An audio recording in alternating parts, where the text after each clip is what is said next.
आपको मुल्तान, जहां पर अपोजिशन लीडर पंजाब हमजा शहबाज शरीफ प्रेस कॉन्फ्रेंस कर रहे हैं। औज़ुबिल्लाहिमिनश्शैतानिर्रजीम, बिस्मिल्लाहिर्रहमानिर्रहीम।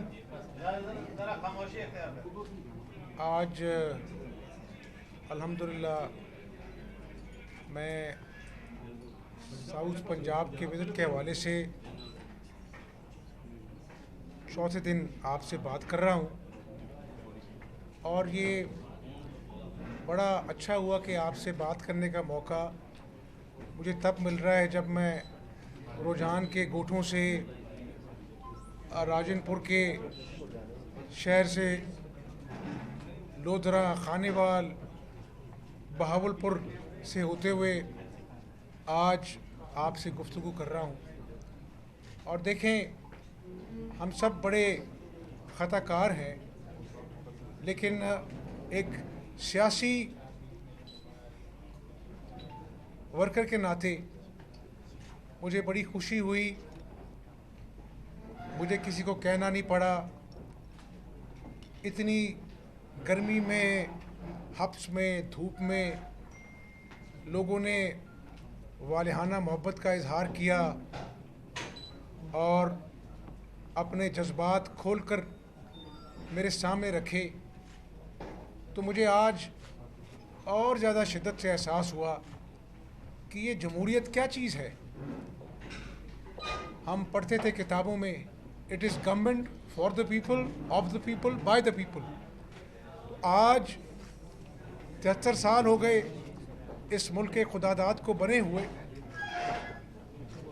लोग आज एक ही बात करते हैं कि हमें डिलीवरी चाहिए, और मुबालगा आराई से परहेज़ करते हुए मुझे खुशी हुई कि आज इतने सालों बाद मुल्तान लाहौर मोटरवे का मैंने सफ़र किया, तो मुझे ऐसे महसूस हुआ जिस तरह लाहौर और जनूबी पंजाब के फासले जो हैं वो सिमट गए हैं। आज लोग सुबह निकलते हैं, रात को मुल्तान से अपना कारोबार ख़त्म करके वापस लाहौर चले जाते हैं। वो महरूमिया जो खानेवाल लोधरा एक्सप्रेस वे पर, जिसको खूनी रोड के नाम से जाना जाता था, वो आज अल्हम्दुलिल्लाह 24 अरब की लागत से ना सिर्फ मुकम्मल हो गई, बल्कि शानदार सड़क बनी है। बहावलपुर हासिलपुर रोड जो वाहिद रोड है जो किसी ज़िले को तहसील से मिलाती है। किडनी ट्रांसप्लांट, यहाँ पर मुल्तान किडनी इंस्टीट्यूट में 50 कामयाब ट्रांसप्लांट सर्जरीज हो चुकी हैं। कार्डियोलॉजी सेंटर बना है अल्हम्दुलिल्लाह।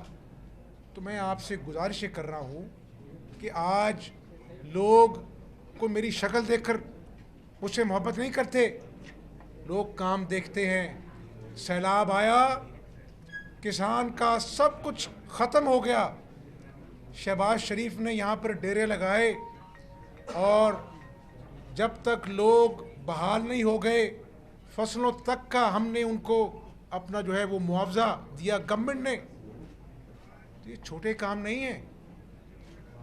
नवाज शरीफ साहब की क़यादत में इस जमात को ये एजाज़ भी हासिल है कि हमने कौम से वादा किया था कि हम 22-22 घंटे की अजियतनाक लोड शेडिंग से लोगों को रिलीफ देंगे। बिजली के मंसूबे लगे, दिन रात काम हुआ, और आज लोड शेडिंग का ख़ात्मा हो चुका। ये तो हुकूमत की नाअहली है। कभी LNG स्कैंडल आता है, कभी देर से इंपोर्ट होती है, इंपोर्ट भी ज़्यादा होती है, और फिर दोबारा से लोड शेडिंग वापस आ गई। तो गुजारिश सिर्फ ये है कि मैंने आज भी ये कहा है, देखें, शहबाज शरीफ साहब ने पहले दिन काली पट्टी बांधकर हमें बड़ी तहफ़्फ़ुज़ात से 2018 के इलेक्शन के ऊपर कि ये धांधली ज़दा इलेक्शन है, लेकिन हमने काली पट्टी बांधकर कोई अपनी बात नहीं की। कौमी असम्बली में पहले दिन उन्होंने कहा आइए हम मिसाके मईशत पर बात करते हैं। किस पर बात करते हैं? मिसाके मईशत पर। मजाक उड़ाया गया, चोर डाकू के अलकाबात और वो लफ्ज़ जो मैं यहाँ बयान नहीं कर सकता, आज कौमी असम्बली में वो लफ्ज़ बोले जाते हैं। क्या हुआ? आज चौथा साल है, कहाँ गए वो 200 अरब डॉलर जो आने थे बाहर से? कहाँ गया वो 50 लाख घर जो गरीबों को मिलने थे? आज लाखों लोग बेघर हो गए। और मैं यहाँ पे रुकूंगा। रियासत मदीना के नारे लगाने वाले को इस बात का भी एहसास होना चाहिए कि आवाम बड़ी बाशऊर है। बनी गाला का महल चंद लाख में नाजायज़ तजावज़ात जो हैं वो जायज़ बन जाते हैं। गरीब का ठेला हो, सारी उम्र की जमा पूंजी से उसने दुकान बनाई हो, वो नाजायज़ तजावज़ात के नाम पर बुलडोज कर दी जाती है। रियासत मदीना खुदा न खास्ता ये सबक सिखाती है। तो मैं करप्शन की बात भी करना चाहता हूँ। देखें, मैं आज अपनी ज़ात की बात नहीं करना चाहता।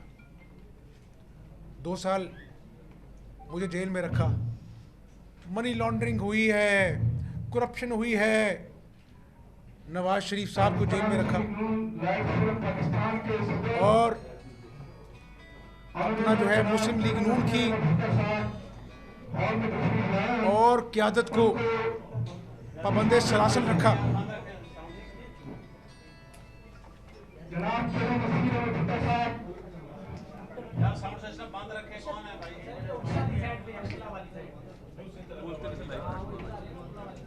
पाबंदे सलासल रखा।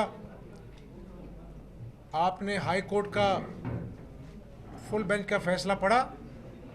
अगर नहीं पढ़ा तो मैं आपको बताता हूँ, फैक्चुअल बात करता हूँ, इनकी तरह इल्ज़ाम तराशी नहीं करता। उन्होंने कहा कि करप्शन का तो इल्ज़ाम ही नहीं है, मनी लॉन्ड्रिंग का कुछ सबूत नहीं है, और मामला यहीं नहीं रुका। 21 माह बरतानिया में नेशनल क्राइम एजेंसी ने, जो एक मायनाज एजेंसी है, उसने अकाउंट फ्रीज रखे।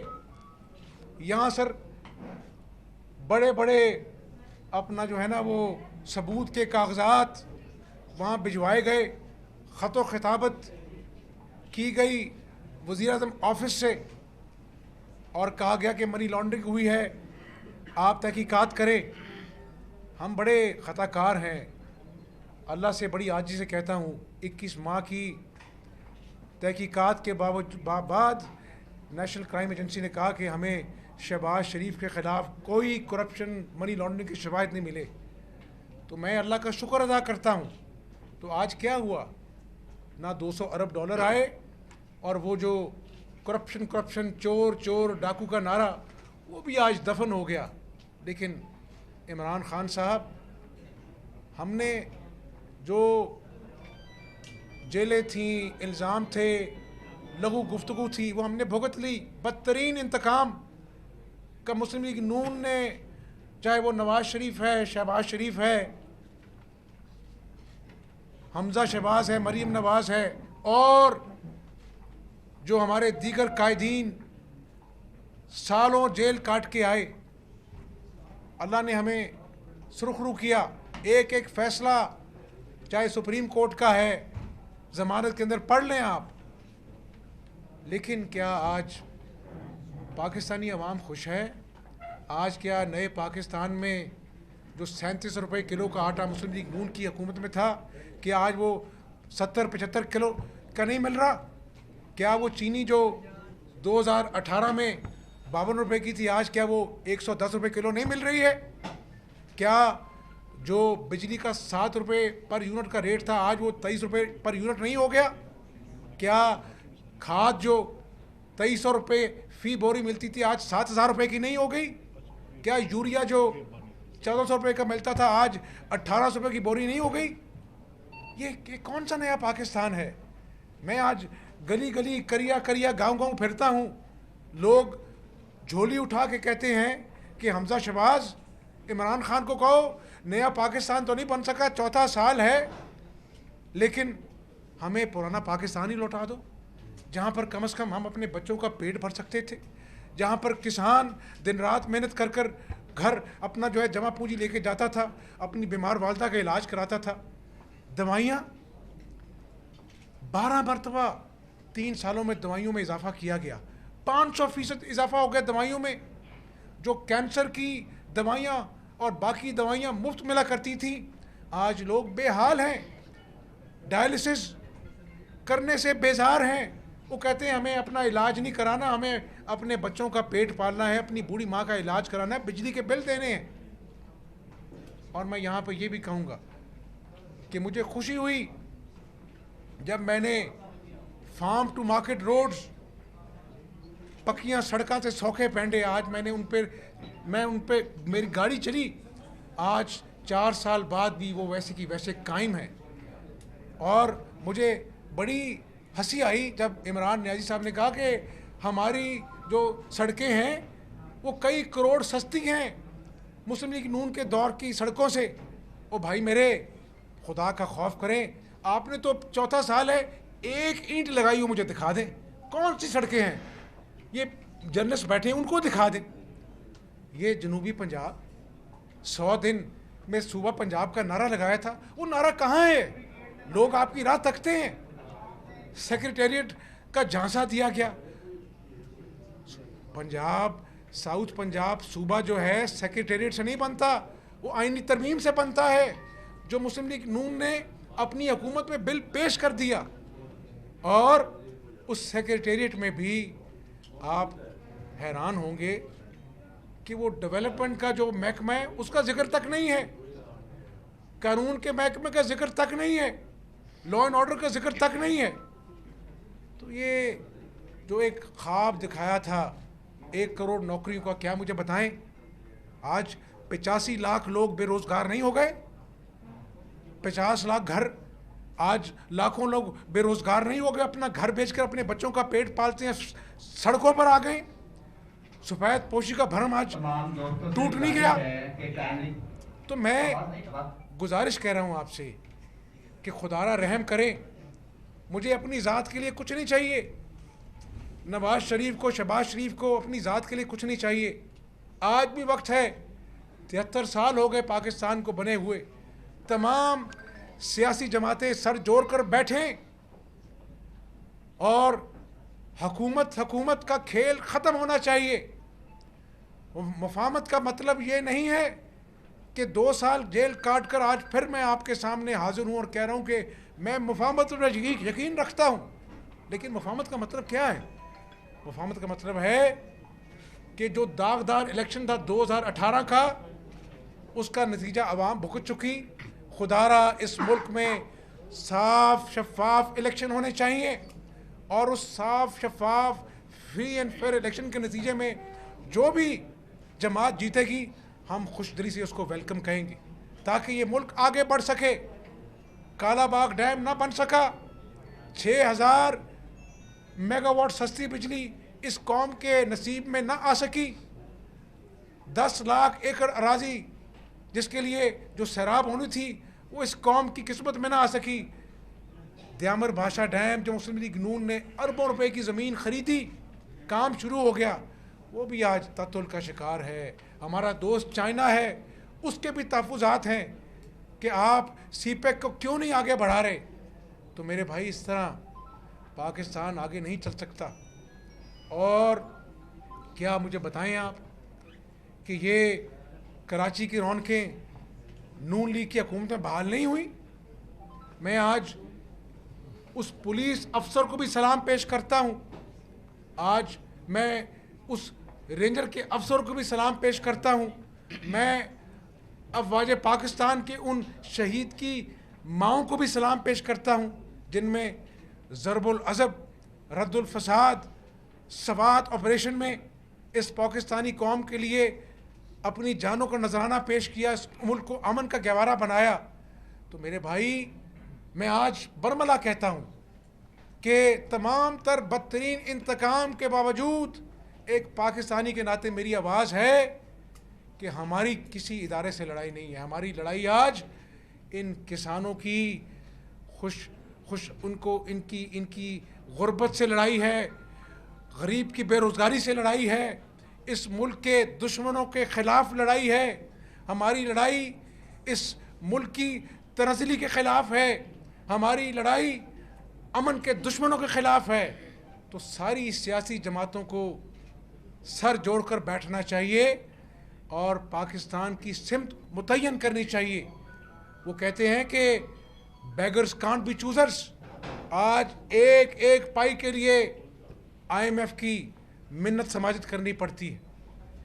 कर्जे लेते हैं लोग, लेकिन मुझे आप ये बता दें, 26 अरब डॉलर इन 3 सालों में कर्जा लिया गया, 29,000 अरब रुपया आज कर्जे भर चुके हैं। 122 अरब 50 करोड़ डॉलर की ये कौम मकरूज हो गई है। कोई मंसूबा लगा इन कर्जा जात से? यानी पिछले अदवार को आप एक तरफ रख लें, इस हुकूमत ने जितने कर्जे लिए आज तक इसकी नज़ीर नहीं मिलती। क्या कोई मंसूबा है दिखाने के लिए? क्या गरीबों को रिलीफ मिल सका? तो मेरे भाई, वो जो नए पाकिस्तान का ख्वाब था ना, वो चिकनाचूर हो गया। आज नौजवानों को जो नौकरियों का झांसा दिया गया था, नौजवान परेशान है, मायूस है। इस साउथ पंजाब में जहां मैं बैठा हुआ हूं, शहबाज शरीफ ने साउथ पंजाब का नौकरियों का कोटा रखा था।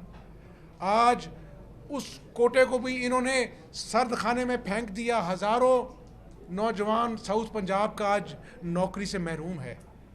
ये कौन सा नया पाकिस्तान है? आप मुझे समझाएं, मैं आपसे जानना चाहता हूँ। और ये भी कहना चाहता हूँ कि पनामा लीक्स आई तो इमरान नियाज़ी साहब गला फाड़ फाड़ कर कहते थे कि ये वज़ीर-ए-आज़म जब तक इस्तीफ़ा नहीं देगा तो इंक्वायरी कैसे आगे बढ़ेगी। और मेरे भाई, आज आपकी काबीना में बैठे हुए लोग, उनका नाम पेंडोरा बॉक्स में आया है। तो ये कैसे मुमकिन है रियासत मदीना में कि एक शख्स के लिए कानून कुछ और हो और आपके प्यारों के लिए, आपकी ATMs के लिए कानून कुछ और हो? ये लोग सब कुछ देख रहे हैं, पाकिस्तानी अवाम सब कुछ देख रही है। तो ऐसे पाकिस्तान आगे नहीं चलेगा।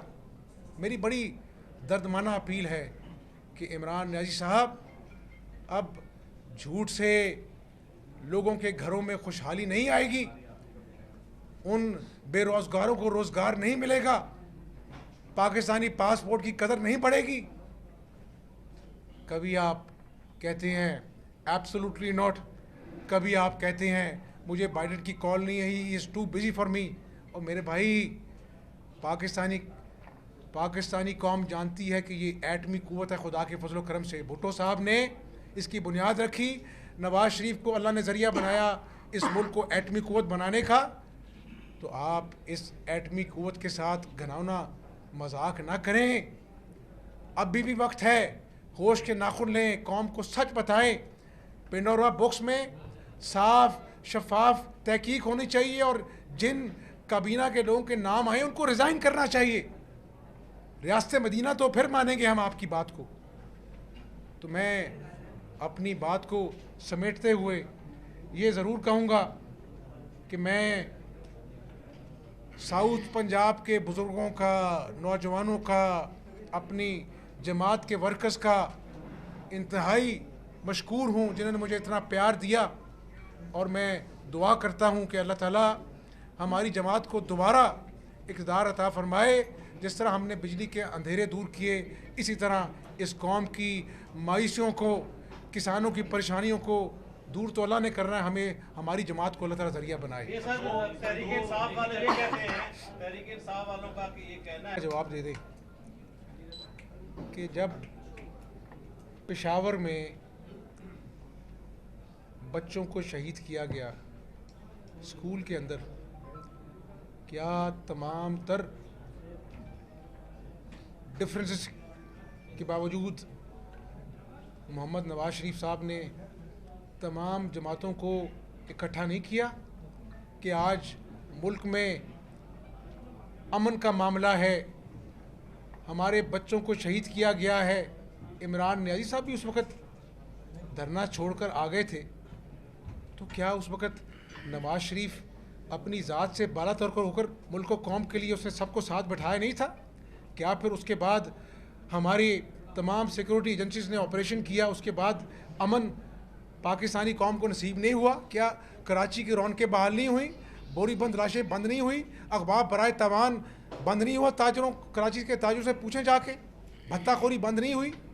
तो मेरे भाइयों, ये तो फिर आप जो हुकूमत का फ़र्ज़ होता है कि सियासी जमातों को साथ बिठाएं। जब आप नेशनल इश्यूज़ पर, पुलवामा जैसे वाक़या पर तमाम पार्लिमानी लीडर्स बैठे हों, नियाज़ी साहब आएँ, अपनी बात करके चलता करें और इतनी भी तकलीफ़ गवाना न करें कि लोगों की बात सुने, कंसेंसस बनाएं। तो मैं यही कह रहा हूँ कि आज जो अफ़गानिस्तान की सूरत हाल है, उसके डायरेक्ट असरात पाकिस्तानी मईशत पर पड़ते हैं, पाकिस्तानी सिक्योरिटी पर पड़ते हैं। तो जो शख्स एक मरतबा भी ऑपोजिशन को इन 4 सालों में अपने साथ नहीं बिठा सका नेशनल इश्यूज़ पर, तो फिर सूबा पंजाब के ऊपर कैसे कंसेंसस होगा? तो ये तो अना का बुत जब इतना बड़ा हो जाए ना, तो फिर कौमी मफाद के इशूज़ नज़र नहीं आते।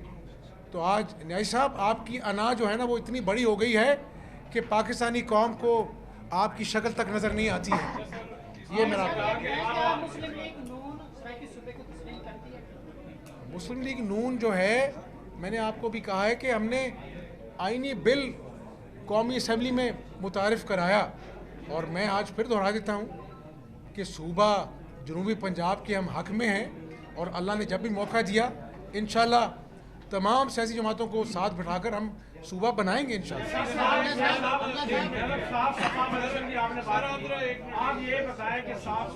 और यहाँ पर मैं बहावलपुर की बात भी कर लूँ, हम वहाँ पर भी बहावलपुर की आवाम की मंशा के ऐन मुताबिक हम वहाँ पर भी सूबे को सपोर्ट करते हैं।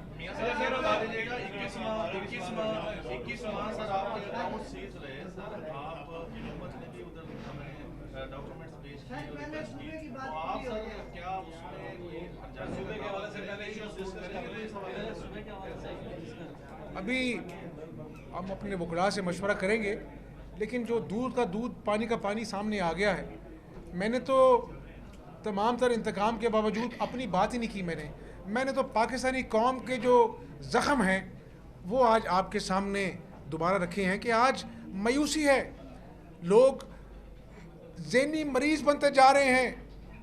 मुझे आप बता दें, 64 रुपये फ़ी लीटर पेट्रोल मुस्लिम लीग नून के दौर में क्या आज 127 रुपये का नहीं हो गया?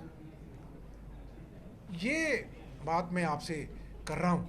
मैं तो कोई तोता मैना की कहानी नहीं सुना रहा जो पीटीआई की हुकूमत ने, इसके वज़ीरों मशीरों ने, स्पोक्स पर्सन ने कौम को सुनाई, और आज चौथे साल में लोग पुराने पाकिस्तान को याद कर रहे हैं। तो मैं तो आपसे हक़ाइक़ पे गुफ्तगू तो इसमें सर मुझे ये बता दें कि वो जो इलेक्ट्रॉनिक वोटिंग मशीन वाला इशू है, वो उसका क्या बनेगा और उस पर आपकी क्या पोजीशन देगी राय? देखिए ना, अब हर बात पे मैं ना मानूं नहीं चलेगा। इलेक्शन कमीशन ने 30 से ज़्यादा 37 तकरीबन जो है तहफ़्फ़ुज़ात का इजहार किया है। इलेक्शन कमीशन एक आइनी इदारा है।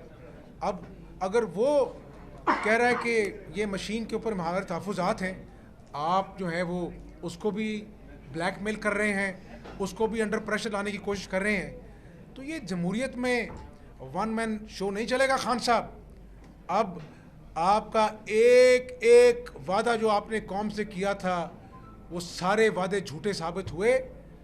अभी वक्त है आप होश के नाखून लें, और इस मुल्क में जितना इंतशार है उसका भी हल साफ शफाफ इलेक्शन में है। क्या आप चेयरमैन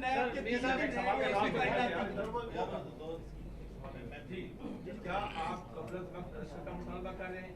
जहाँ तक आपने सियासी मुफाहमत की बात की, तो क्या आप ऑलरेडी पीडीएम की शक्ल में सियासी जमातें इत्तेफाक उनमें नहीं है, आप हुकूमत को दावत दे रहे हैं या इसके अलावा और पार्टी को भी मुखातिब कर रहे हैं? मैं किसी को दावत नहीं दे रहा। मैं पाकिस्तानी कौम के सामने मसाइल को रखा है, और मैंने ये कहा है कि इस मुल्क में साफ शफाफ इलेक्शन होने चाहिए और अपना जो है वो जब भी इलेक्शन हो, लेकिन अगर ये इलेक्शन भी 2018 की तरह हुए तो फिर मैं अल्लाह से दुआ करता हूँ कि अल्लाह ताला इस मुल्क पर रहम करे।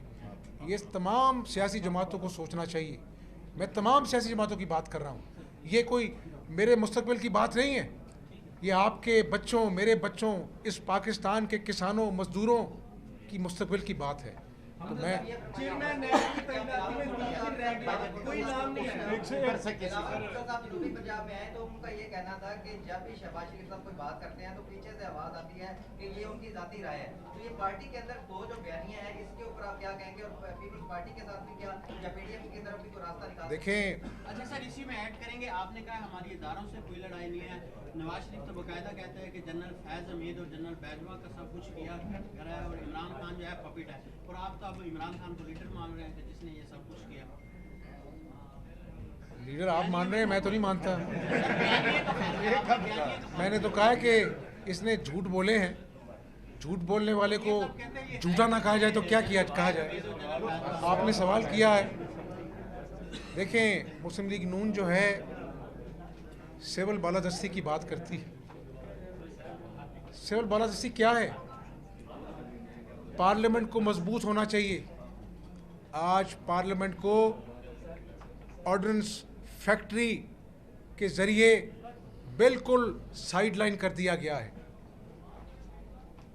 पाकिस्तान में अमन होगा तो हम जमहूरियत के सफ़र में कामयाब होंगे, और एक सियासी कारकुन के नाते पाकिस्तान ने आगे आगे चलना है तो हमें पार्लियामेंट को मजबूत करना होगा।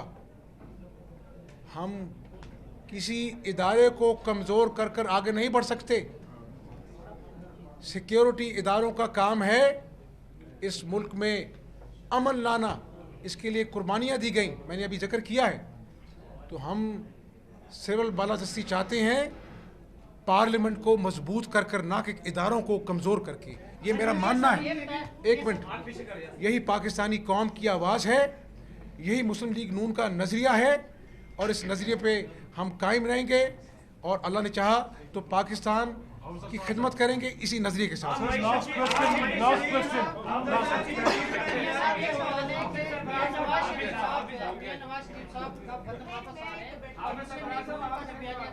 आप भी साथ ही कर लें, इकट्ठा कर लें, आपने मईशत की बेहतरी की बात की, तो क्या आपने इकट्ठा कर लें।